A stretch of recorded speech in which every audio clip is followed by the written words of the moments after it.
bacteriophage inserting that foreign DNA into a bacteria that gets the word that comes to mind is transformed, but that's different than transformation, right? So if you are studying transduction, virus inserts foreign DNA, changing the genome of the bacteria. So horizontal gene transfer, DNA moving from one generation into the same generation, right? So you and I can exchange DNA, that would be horizontal gene transfer. But if I am transferring my DNA to my offspring, that is Vertical gene transfer. So bacteria transferring from within the same generation. I wanted to go back to this slide on conjugation because it's when plasmids first show up. So again, plasmids were small pieces of circular DNA that can self-replicate. So inside of a bacterial cell, apart from its chromosome, separate than its chromosome, there's small pieces of DNA and they can self-replicate. They can make copies, right? And on these plasmids, there are genes that code for, that express sex pillars.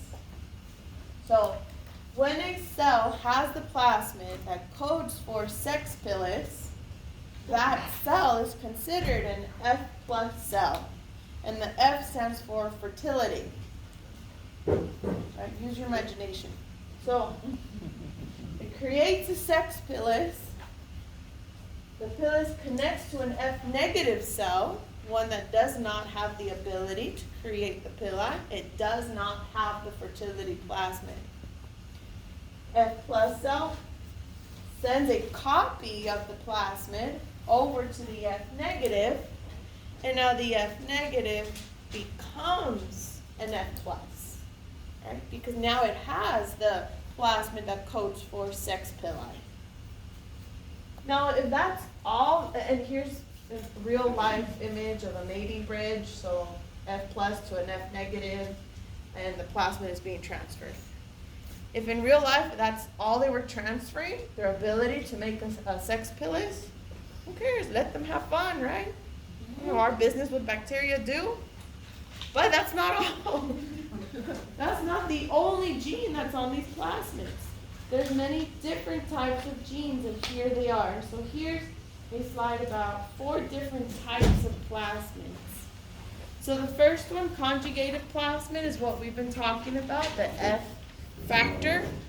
So a conjugated plasmid is an F factor.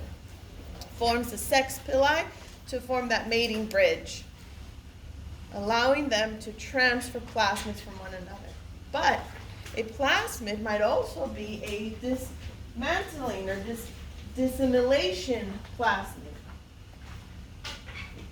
This plasmid has genes that code for enzymes that can break down, catabolize, that can break down unusual compounds. So, if they're able to break down unusual compounds and extract energy from these unusual compounds, it's going to give them a boost, right? They're going to be better competitors, they're going to thrive. If they have a gene on a plasmid that allows them to survive where there is no sugar, a typical compound, and they cause infection, there's a problem.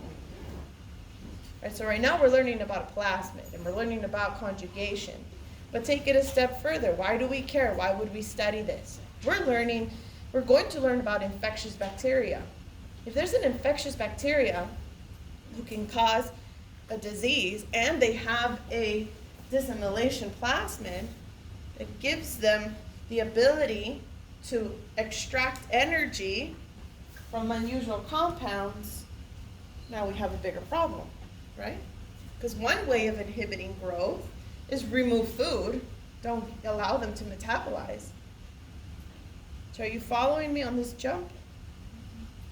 So I'll ask you about the plasmid. on the exam. And you need to know what a dissimilation plasmid means.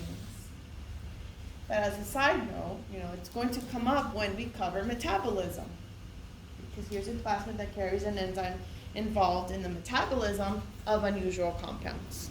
They all carry different, so these are all different plasmids? Different plasmids have different genes, but we can have a plasmid that is both conjugative and dissimilation.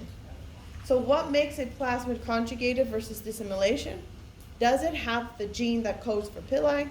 Does it have the gene that codes for enzymes that can break down unusual compounds, right? Bacteriocins plasmid. On this plasmid, there's a gene that codes for toxic proteins. And so the bacteria has the ability to express toxic proteins that kill other bacteria, again, making it a better competitor. And if it's an infectious species, that's a problem. Because on our skin, we have commensal bacteria that are supposed to keep infectious bacteria's concentration low. But if we are exposed to a bacteria that carries a bactericidin plasmid, now they're going to outcompete our normal microbiota. That's a problem, right? And then, they're all problematic, but especially that last one here, resistance factors.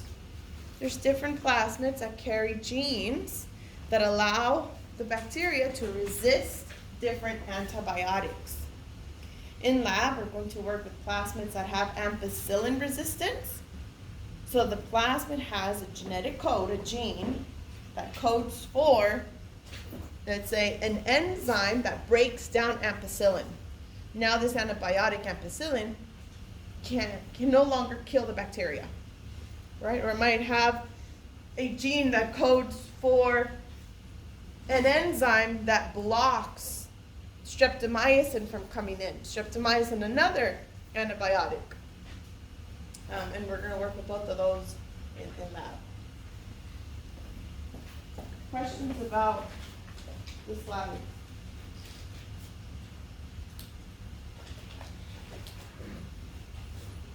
So here is an example of an R factor. A plasmid that carries genes for antibiotic resistance. On it, there's also mercury resistance. Here's the tetracycline resistance. So tetracycline is a broad spectrum antibiotic. I haven't learned what that is yet, but it's an antibiotic that can kill many different types of bacteria. Right? It's supposed to be a good antibiotic because it's not specific to one type of bacteria. It can kill many, and it can kill worms, and it can kill fungus. But if the bacteria has an R factor that carries tetracycline resistance, now that bacteria cannot be killed by this good antibiotic, right? And if that plasmid is transferred to another species, now we have two species that are replicating with resistance to tetracycline. So combine the two different gene transfers. There's vertical and horizontal, right? I can horizontally acquire resistance to tetracycline through conjugation. And I am a bacteria, I am not resistant to tetracycline. But an F plus that has an R factor conjugates and gives me resistance to tetracycline. Now I have an advantage. I, as an individual cell, won't die with tetracycline, but I am also going to quickly divide and create many generations of tetracycline resistant individuals, right? And that could be a big problem.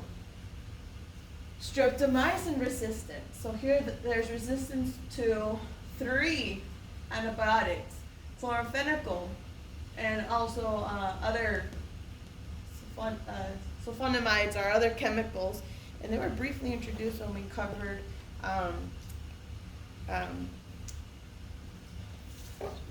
chemotherapy in the history of microbiology, right? And we'll talk more about them when we cover pharmacology.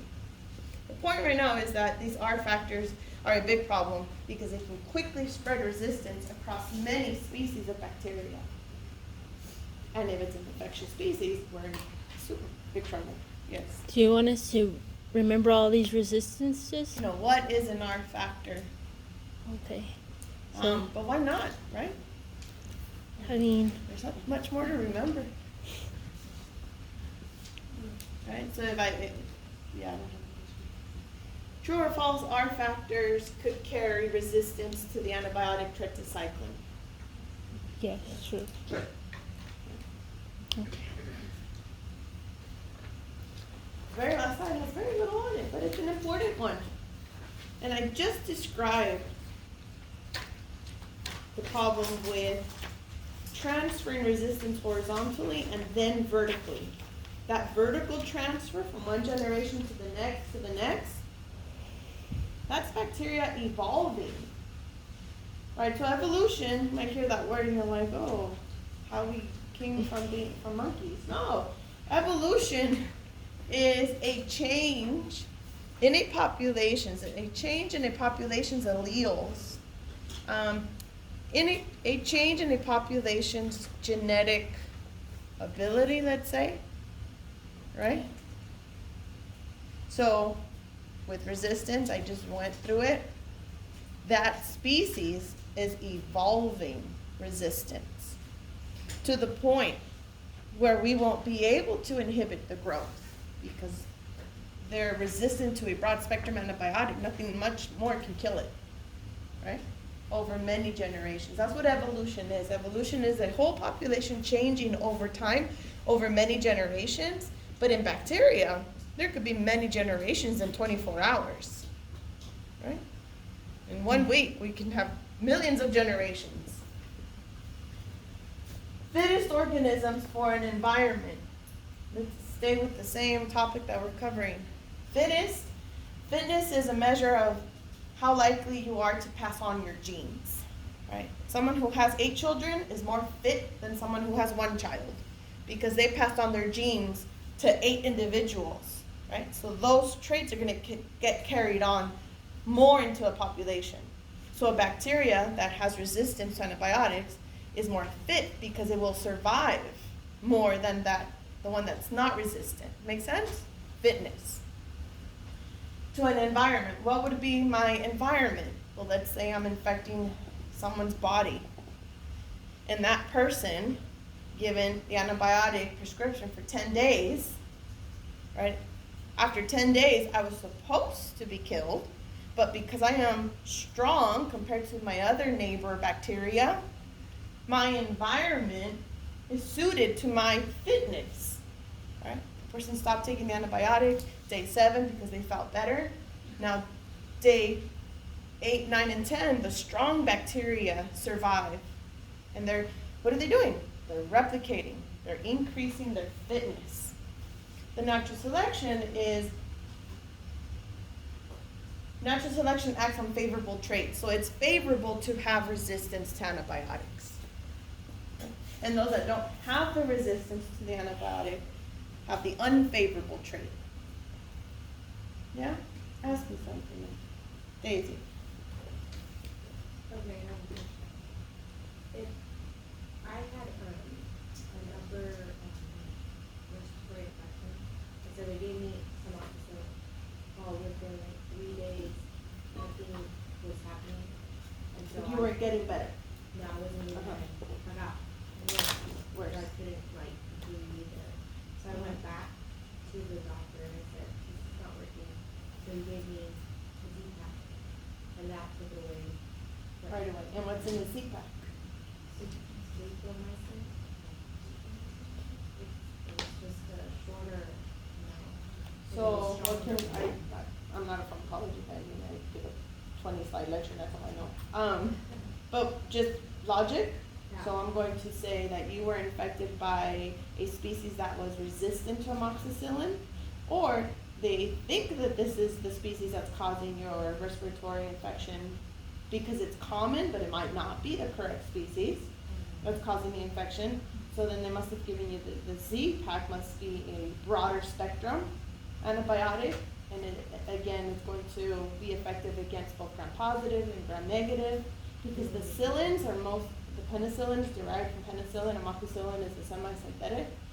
Those are mostly for gram-positive some entiters are negative, but then it doesn't help with the resistance. We'll learn a little bit about that. Okay. But that's what I get. Like, you must have been infected with something that was resistant to amoxicillin, or amoxicillin wasn't effective against that species. So then the Z-type broad spectrum kills everything. Problem is, it's killing your normal microbiota also. Yeah, cause they were kind of like, oh. TMI, did you get diarrhea? I already had that. Yeah, it was just. It was bad. So it was very effective, but they stay away from those because, again, it's going to kill your natural microbiota. Well, you're They should have said you need to take probiotics, you know. And that's I mean, it. that was, they never said that. They should. Yeah, yeah. You guys tell your patients.